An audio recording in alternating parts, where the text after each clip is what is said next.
VA for draining our business account while my ex bought a house with his affair partner? 15 minutes after the divorce papers were signed, he left the courthouse with the other woman and drove straight to the upscale neighborhood, where the real estate agent was waiting to show him the property he had picked out to start his new life. It was as if everything we had built together meant nothing. While they stood in the living room talking to the agent and imagining their fresh start, I sat in my car outside our bank branch, reviewing the company documents one last time. These were the same records he had managed for years without ever explaining the details to me, because he always assumed I would not understand how the accounts worked. That day I discovered that my name was still listed as a full partner with the same signing authority he had. So I walked inside, called the bank manager with a calmness I had not felt in months, and asked for a full transfer to the separate personal account I had opened a few days earlier without telling him. When the manager confirmed that the $5 million had been moved, I felt something finally settle into place after so much time living with the lies, the disrespect, and the choices made behind my back. They had not even finished touring the luxury home when his phone rang. That call from the bank stopped everything, because right then he realized the company account was empty, and the life he thought he was beginning with the other woman had just lost its funding. Long before that day at the bank and the call that left the account at zero, our story looked like one of those that everyone believes will last forever. We met when neither of us had much. We were both just starting out in our careers and dreamed of building our own company so we would not have to answer to anyone else. He always said the most important thing was to grow together, that if money ever came it would belong to both of us because we were creating everything as a team. For a long time I believed him without question, because he never gave me any reason to doubt. The early years were tough. We worked long hours every day and often on weekends too. But it felt worth it because every small win brought us closer to the life we pictured. When he decided to open the company, I was the first one to support him. I helped however I could, reviewed the books, made calls, organized paperwork, and even left my own job to spend more time on the business, because at that point I trusted that the effort was for both of us and not just for one person. He always said it was not necessary to put my name on every document, that the important thing was that we were family and did not need formal contracts between us. Over time things began to improve. More clients came in, money stopped being a constant worry, and for the first time we could afford things that once seemed out of reach. We moved to a larger house in the suburbs, upgraded to nicer cars, and started spending time with people who had a lot more than we did, folks who talked about investments, vacation homes, and big opportunities. I thought it was proof that all the sacrifice had been worthwhile, because after so many hard years we were finally living comfortably. It was around then that he started telling me not to worry about the company, that professional accountants and lawyers were handling everything now, and that it would be better for me to focus on our home and enjoy what we had achieved. At first it did not seem strange because after all that work I wanted a chance to rest too. Besides, I trusted his word and never imagined that stepping back from the paperwork would become the biggest mistake I ever made. Our family and friends always saw us as a solid couple, one of those marriages that faced challenges but stayed together. I thought the same because even though we argued about little things now and then, nothing ever seemed serious enough to threaten what we had built over so many years. That is why, when his tone toward me began to shift, I first assumed it was just work stress, that he was tired or preoccupied with the business. I never imagined the change was the start of something much larger, something that would slowly unravel the marriage, the trust, and the life I thought was safe. If anyone had told me back then that it would all end in a divorce, a luxury home bought for someone else, and $5 million disappearing from the company account, I would not have believed it. At that moment I still thought ours was forever, and that nothing could break what we had created from nothing. But things do not fall apart overnight. They start with small details that we choose to overlook until it is too late to pretend nothing is wrong. The change did not happen overnight. It began with small things that seemed normal at first but eventually formed a pattern I could no longer ignore. At the beginning I only noticed that he came home later and always had an explanation ready. Meetings that ran long, new clients who needed extra time, short business trips he said were necessary for the company to keep expanding. I wanted to believe it was all part of the job because for years we had worked hard to reach that point, and it made no sense to become suspicious just when things were finally going well. As the months went by, the way he spoke to me changed too. He used to share everything that happened at the office, ask for my thoughts, and even get frustrated if I seemed uninterested. But gradually he stopped and began saying the topics were too complicated, that it was not worth bothering me with details I would not understand. That line came up so often that I eventually stopped pushing back, even though it hurt to feel shut out of something I had helped create. Then came the comments that sounded like jokes but left me increasingly uneasy. He started saying that I now lived without stress thanks to his hard work, that the company required tough choices only he could make, and that the best thing I could do was simply trust him. He never raised his voice. He always said it with a calm smile, as if it were obvious. Maybe that is why it took me so long to realize he was no longer speaking to me like a partner, but like someone who was just there because she had always been around. He also changed how he handled money. Before, we discussed everything together. We knew what came in, what went out, and what the future plans were. Suddenly he took care of it all without explanations. If I asked a question, he gave a quick answer and changed the subject, saying the accountants handled the numbers and there was no point reviewing every transaction. At the time I did not see it as a warning sign, because I trusted that there was nothing to hide, and I had never gone without, so I chose not to press the issue. What confused me most was that in front of others everything still looked the same. At family gatherings he acted like we were the same team as always. He talked about future plans, trips, and investments, and even made comments about how proud he was of everything we had achieved together. Hearing those words reassured me and made me think my doubts were only in my head, that maybe I was overthinking and things were still fine, even if they felt different at home. But there came a point when I could no longer pretend. He began guarding his phone constantly, carrying it everywhere, and getting irritated if he left it on the table and someone picked it up, something that had never happened before. When I asked why he was suddenly so protective, he said he now dealt with sensitive company information and had to be more careful. Even though the explanation sounded reasonable, something inside me kept saying it was not only about work. Still, I convinced myself I was imagining things because after so many years together, the last thing I wanted to accept was that the growing distance, the silences, and the secrets were not accidental but the beginning of something that would eventually break everything I thought was secure. At that moment I still did not know what was coming, but for the first time I felt the life I believed was stable starting to shift, as if someone were quietly rewriting the rules without telling me. After that period when everything started feeling off, the distance stopped being just a feeling and became part of our daily routine. We spoke less and less, and when we did talk, the conversations often turned into arguments over things that had never mattered before. Any question about the company irritated him. He said I did not trust him anymore, that after all these years he could not understand why he had to explain every detail. I tried to stay calm because I did not want our home to become a place of constant conflict, but every discussion ended the same way, with him shutting the topic down and me left feeling that something was seriously wrong. He also started spending more time away, not just for work but for meetings he had never mentioned. He said he now needed to network with important people, that big deals happened at dinners, on trips, or at events where it was better if he went alone. At first I tried to join him a few times, but he always found a reason it was not a good idea, that it would be boring or that I would not feel comfortable. Little by little I stopped asking, though it hurt to feel he no longer wanted me beside him the way he once had. The atmosphere inside the house changed as well. He began making comments that seemed minor but stayed with me for days. He said everything was more expensive now, that keeping our lifestyle cost a lot, and that the pressure of the company rested on his shoulders alone. He did not say it outright, but he implied the money we had was thanks to him and his decisions.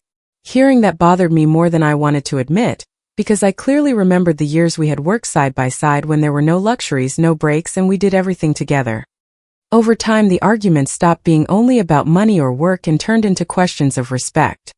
Any disagreement ended with words he would never have used before, as if he no longer cared about hurting me.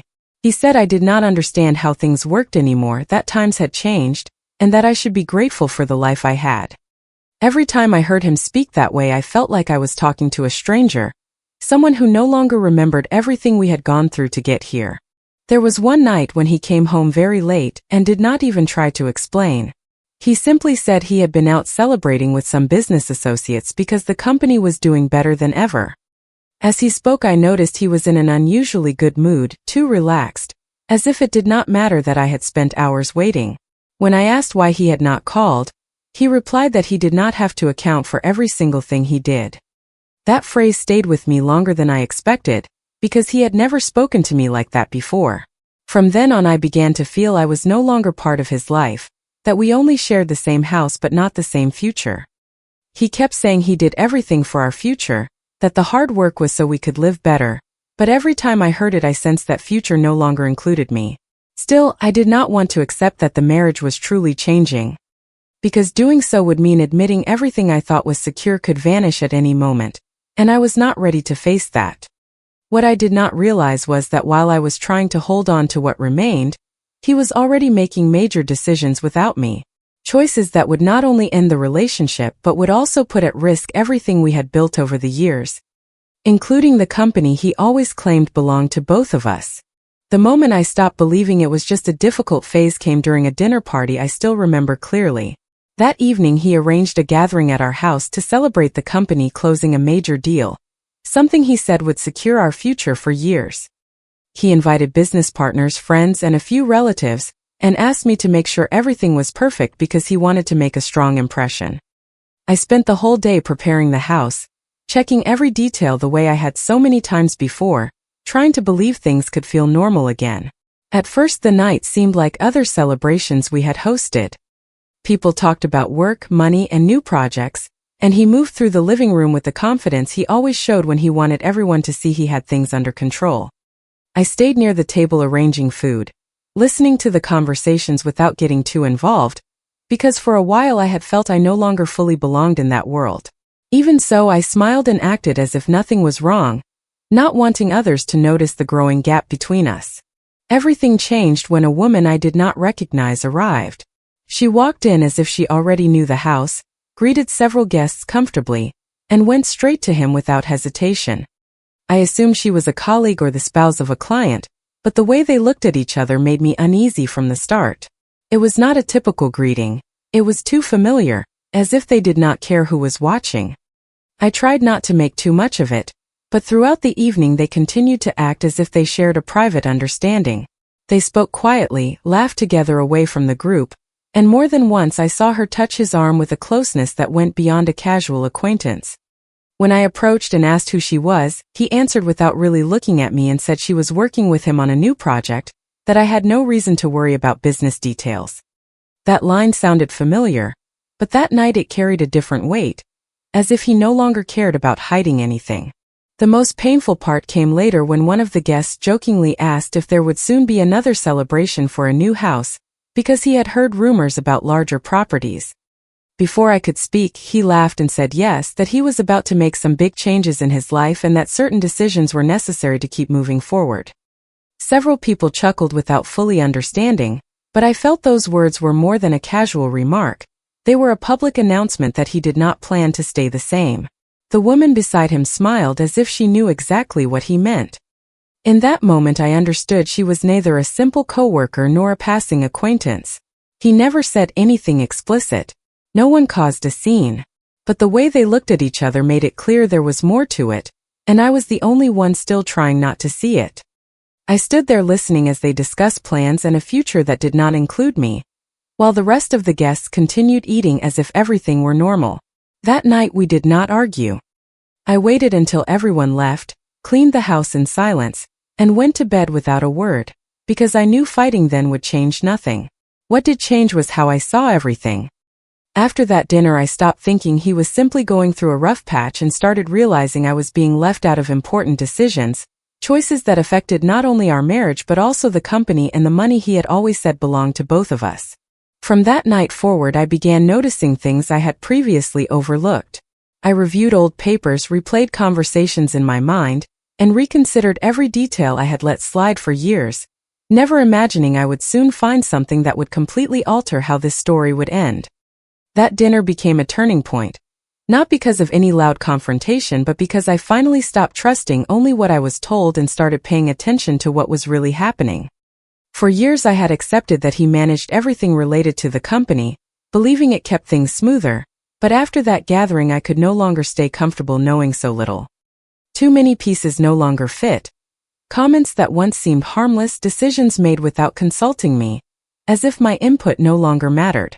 A few days later, I stopped by the company office under the excuse of dropping off some personal documents that needed signing. It was not unusual for me to appear there, even though I no longer went as often, so no one thought twice when I began looking through folders while I waited. I did not have a clear plan. I simply wanted to understand why everything lately felt so secretive. I started with the older files, the same ones I had helped organize when the business was just getting started. Seeing my own handwriting on some of the labels brought back memories of how much time I had invested there, never dreaming I would one day examine them like an outsider. Among the documents I found contracts, records, and copies of legal papers I did not recall seeing before. What stood out was that my name appeared on several of them, not as a witness or contact but as a full partner from the early days of the company. At first I thought it might be an old form that had never been updated, but the more pages I read, the clearer it became that it was intentional. There were signatures, dates, and official filings showing both of us with equal rights, something he had stopped mentioning once the business grew. I felt a mix of surprise and frustration, not because the documents existed but because for so long he had made me believe everything depended only on him. I remembered every time I had asked about the accounts and he said it was not worth explaining.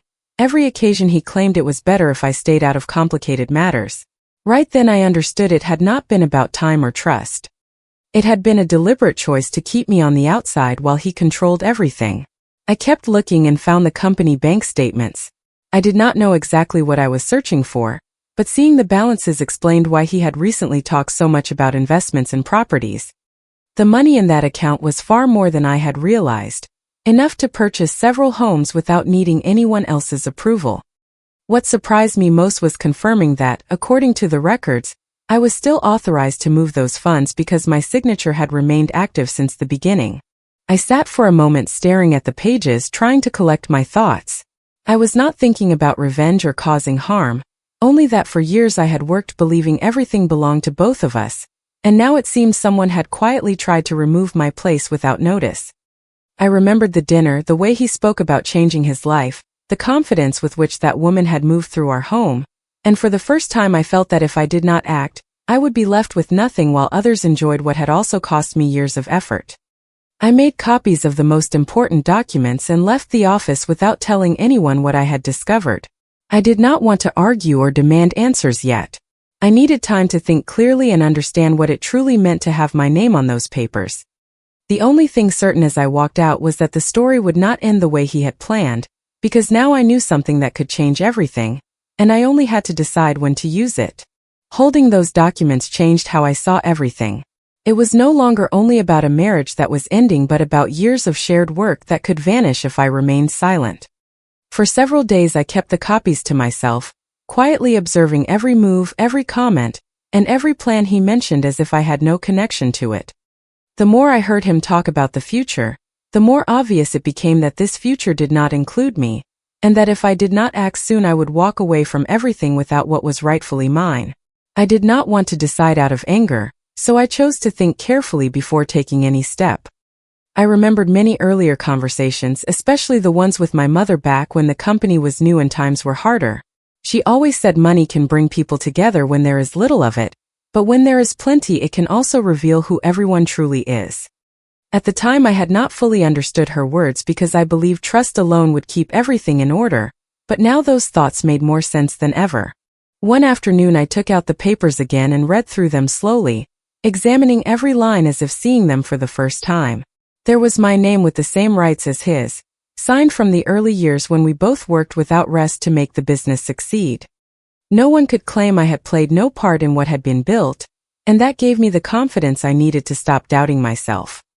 I did not plan to create a scene or start a fight, because I knew arguments would not change anything, but I was no longer willing to stand by while he made decisions without me. Instead of confronting him, I prepared quietly.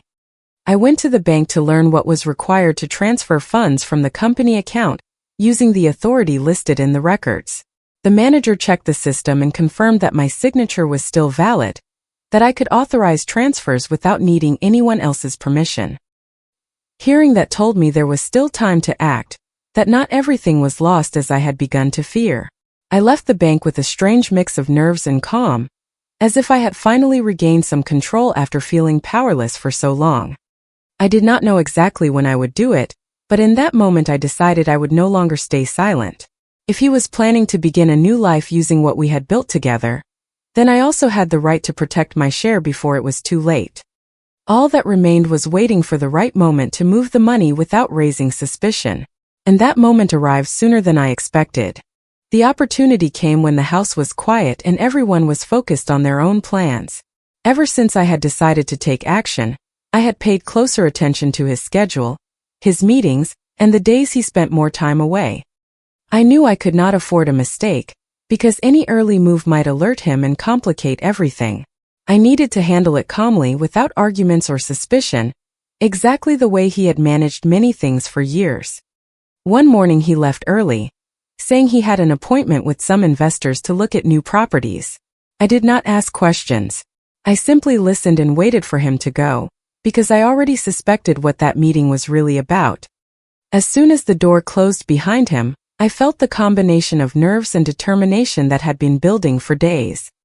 I took out the documents I had saved, double-checked the company account information, and called the bank to let them know I would be coming in person for an important transaction. The manager's voice was professional and steady, as if it were routine, and that helped me stay focused. When I arrived at the branch, I asked them to pull up the business account where the funds were held. The employee confirmed that the registered signature was still active, and asked what amount I wanted to transfer. For a moment I paused, not because I doubted the decision, but because I realized this single step would close an entire chapter of my life. I remembered the years of hard work, the times I had trusted without demanding answers, and everything I had set aside thinking the effort was for both of us. I took a deep breath and stated the full amount, $5 million. I did not raise my voice or offer explanations. I simply signed the forms while the manager processed the transfer. It took a few minutes that felt longer than usual, but eventually he looked up and confirmed the money had been moved to the personal account I had opened days earlier. In that moment I felt neither joy nor regret, only a deep sense of peace I had not known for a long time, as if something was finally in its proper place. I left the bank without calling anyone and without checking my phone. I knew he would notice eventually, because he was used to moving money whenever he chose, and this time he would not find what he expected. I pictured him at the real estate office, ready to finalize the purchase of the luxury home he had been planning, only to learn the account was empty. Thinking about it did not bring me satisfaction, but rather the certainty that, for the first time in a long while, the decision had not been his alone. It was not long before my phone began ringing, but I let it vibrate on the table without answering. I knew exactly why he was calling, and I also knew this moment had been inevitable from the second I signed the transfer at the bank. For years he had been the one making choices without notice, moving money without explanation, and expecting me to accept everything quietly.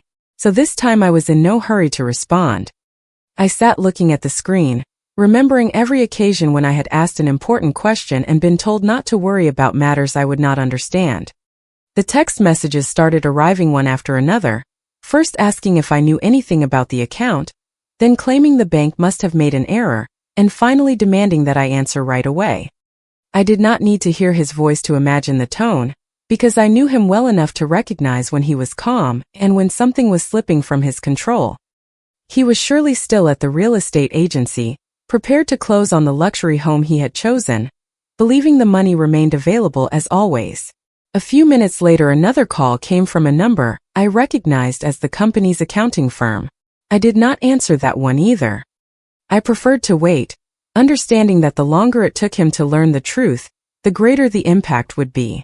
It was not about pride or revenge. It was simply the natural result of having been left out for too long, as if everything we had created together could be erased just because he decided to begin another life. A short while later he arrived home without warning, slamming the door and walking straight to where I sat, phone still in his hand and his expression completely different from that morning. He demanded to know what I had done with the money, how the account could be empty, and why the bank said the transfer had been authorized by me.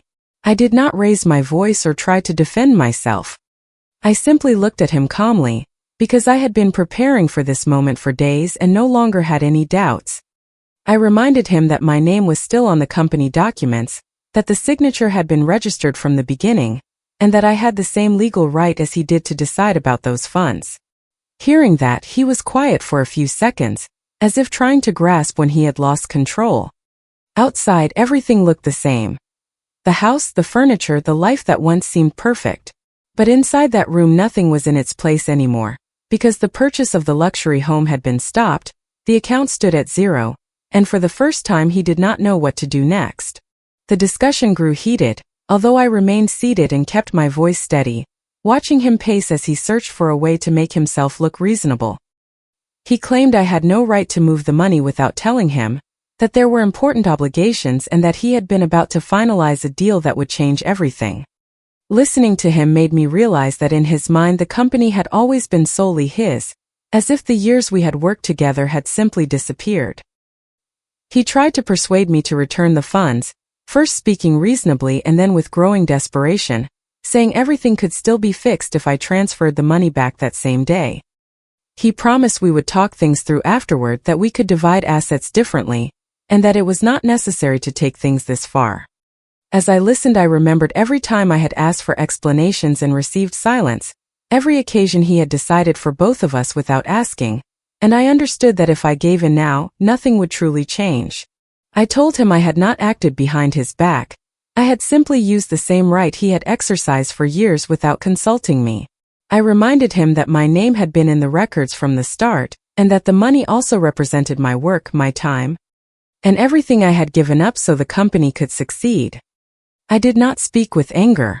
I spoke with the calm of someone who had already considered every angle many times and had nothing left to debate.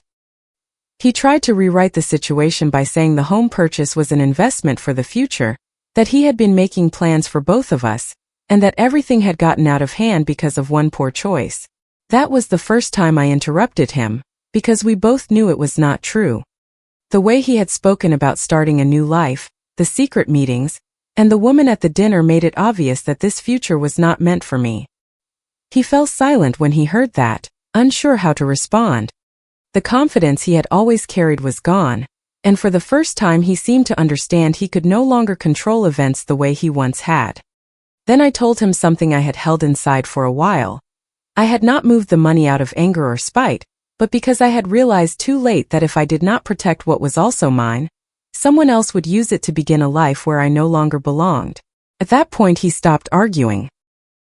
He simply looked at me as if trying to recognize the person standing in front of him, because it was no longer the woman who remained quiet to avoid conflict. The conversation ended there without raised voices or agreements, but with one thing clear to both of us. The story he thought he controlled no longer depended only on his choices. That conversation marked the end of everything I had believed was secure for years. There were no further fights or attempts to repair things, because we both understood the real issue was not the money or the company but everything that had already been broken long before I was ready to admit it. In the days that followed, each of us focused on handling what was necessary to complete the legal process without additional conflict. For the first time in a long while the silence felt necessary rather than painful, a way to close a chapter that no longer made sense to prolong. The divorce was finalized without public drama, as if we were simply ending one more agreement. As we walked out of the courthouse I remembered when we had started with nothing, when we talked about growing together and believed our shared effort would always keep us on the same side. Thinking about it no longer brought sadness, only a quiet understanding that I had learned too late. Trust does not mean you stop protecting what also belongs to you. We each went our separate ways without long goodbyes, like two people who know insisting will not undo what has already happened. That same day I learned he was already looking at another luxury home, much larger than the one we had shared for years. It did not surprise me, because for some time he had been talking about changing his life as if everything before had been only a temporary stage no longer worth keeping. The difference was that things would not unfold the way he had planned, because the money he intended to use for his new beginning was no longer in the company account. When the bank confirmed the balance was zero, he understood that the decisions he had made without me also carried consequences. I did not celebrate or feel any need to boast about what I had done. I kept the money in a separate account and began quietly organizing my own life, thinking about the things I wanted to do without depending on anyone else. For the first time in many years I did not have to ask for explanations or wait for someone else to decide for me, And that sense of peace was worth more than any home or any business. Over time, I came to understand that it is not about revenge or winning an argument, but about not losing yourself while trying to hold together something that is no longer working. For a long time, I believed that enduring was the best way to protect the relationship, until I realized that staying silent can also cause you to lose what is rightfully yours. Ending a marriage is painful. Losing trust is painful too. But losing yourself by remaining in a place where you are no longer respected hurts far more. And this time, before that could happen, I chose to secure what was mine and move forward without looking back. Comment. I've been thinking a lot about how this story applies to our own lives. Sometimes we give so much to others that we slowly forget our own worth. I've learned that protecting your peace isn't selfish at all. It's actually one of the most responsible choices you can make. You deserve to set clear boundaries and to be treated with genuine respect. No matter how long a situation has lasted, it's never too late to choose yourself and build a calmer life. Taking responsibility for your happiness can truly change everything. Healing takes time, but it starts the moment you believe you're worthy of better. Always be gentle and kind to yourself during the process. You are stronger than you know, and you deserve a life filled with peace and honesty. If you liked it, don't forget to leave a comment and support the channel by subscribing. See you in the upcoming stories.